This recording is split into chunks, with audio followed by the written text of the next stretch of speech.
I'm Betty. I'm 32 years old and a mom who works. I live with my husband and our son. I started working at my current company right after college, and I've been there for 10 years now.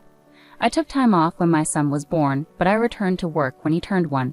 Since then, I've been working hard in sales, and because of my efforts, I'm about to get a promotion. Lately, work has been even more enjoyable for me. My husband is 3 years younger than me and has been changing jobs a lot since before we got married. He dreams of starting his own business someday.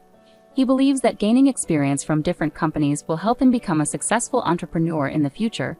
But every time he switches jobs, it seems like he earns less money.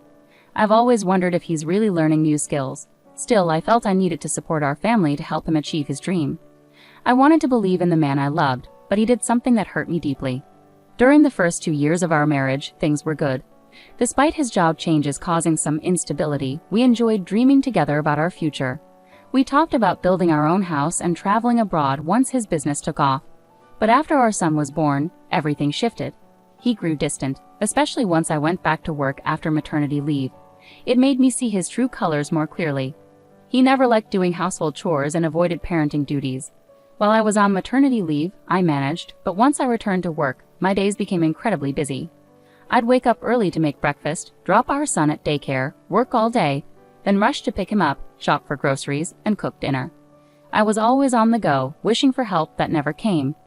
Despite having more free time, my husband refused to pitch in, even to drop our son off at daycare. When I asked, he worried it might look like he wasn't busy enough at work. I tried to reassure him that it's normal for dads to be involved, but he stuck to his reasons.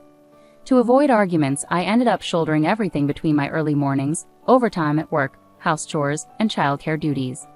I felt like I was being pulled in all directions, but I kept going for the sake of my family. It would have been helpful if someone could have talked sense into my husband. The only person he seemed to respect was my father-in-law, Phil, but unfortunately he was working in another state.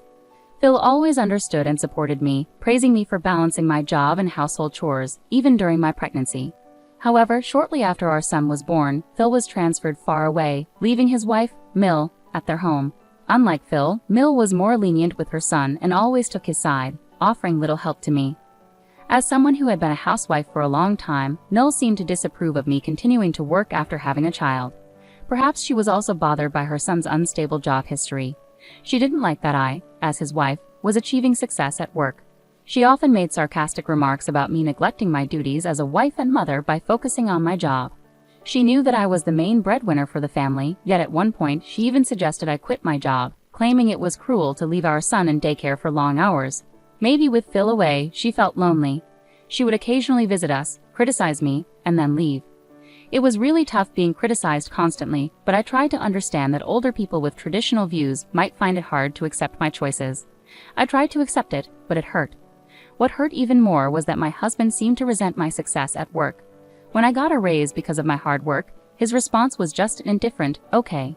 It saddened me that he couldn't even congratulate me. Things got worse when he started criticizing me, accusing me of becoming arrogant just because I earned a bit more. Both he and my mother-in-law kept finding faults with me. I began questioning why I was putting in so much effort every day and even started regretting marrying him. To add to my worries, my husband started coming home later and later from his factory job, sometimes not until late at night. He was supposed to finish work at a specific time, but he often had excuses for being late. Whenever I asked why, he'd get defensive, so I stopped pressing him. But his strange behavior made me suspicious. Then one evening, my mother-in-law unexpectedly showed up at our house, as she often did without notice. That day had been particularly exhausting for me after a busy day preparing for my son's field day, working overtime, and getting up early to make lunches. All I wanted was to rest early for an important business meeting the next morning. My son was already in bed by the time she arrived, but her presence meant I couldn't just go to sleep. Feeling obligated, I dragged myself to the kitchen to make coffee for my mother-in-law. Suddenly my husband grabbed my arm, surprising me. He offered to do it himself, which was rare because he usually left all the household chores to me, no matter how tired I was from work. I thought he was just showing off in front of my mother-in-law, pretending to be helpful. I tried to ignore him and continue, but he held onto my arm firmly and insisted that I sit and rest, possibly guiding me to the couch. I felt stuck. If I let him make the coffee, my mother-in-law might criticize me for bossing him around. However, to my surprise, even she told me to relax and let him do it, smiling at me. While I talked with her, my husband went to the kitchen and started making coffee. I couldn't shake the feeling that something was off. It was unusual for both of them to be so kind suddenly. What was going on today? As I wondered, my husband brought over a tray of coffee cups with a smile and offered me one.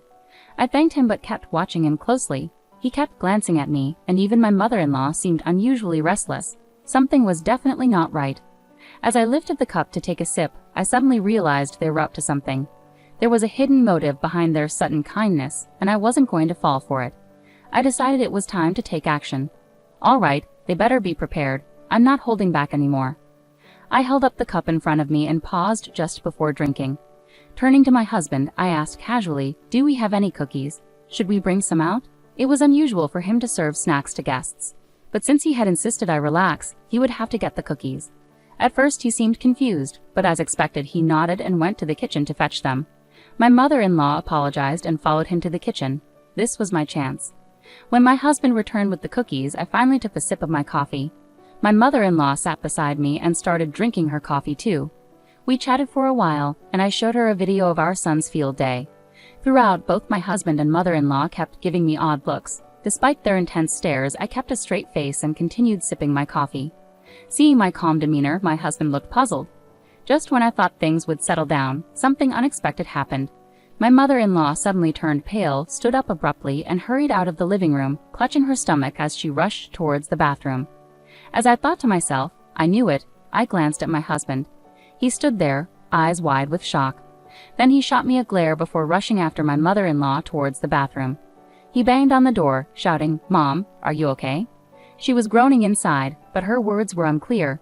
I could guess from her sounds, though. After a few minutes, my husband returned to the living room, leaving my mother-in-law in the bathroom. His face was pale, and he bit his lip nervously. I said to him, "Looks like you spiked my coffee, huh?" He shouted back, his eyes bulging, "So it was you all along?" I smirked. "Nope, it was you, right? I switched my coffee with your mother's because yours looked suspicious." "You're awful for suspecting me like that," he retorted. "Well, who's really the awful one here? I bet you put laxatives or something in there, didn't you?" There was some strange powder on the rim of the cup. It was too obvious. The situation with the white powder in the cup my husband gave me raised red flags. If he had been someone who regularly made coffee, I might not have been suspicious. However, he never did household chores, and my mother-in-law tended to take charge. Their sudden niceness and insistence that I relax seemed too good to be true.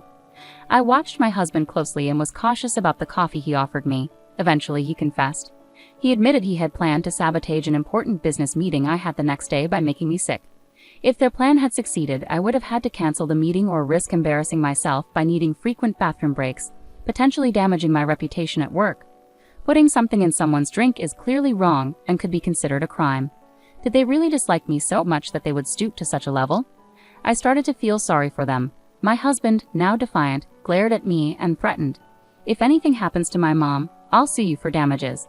But I responded with a smirk, "What are you talking about? If anything, you should be compensating me. I've known all along about your deceit."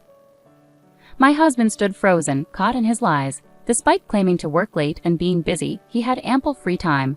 On his days off, he'd leave the family and spend time alone, glued to his phone when he was home.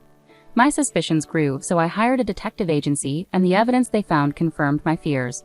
He had been posing as single, meeting a young woman at a bar, and starting a relationship with her by lying about his future business plans.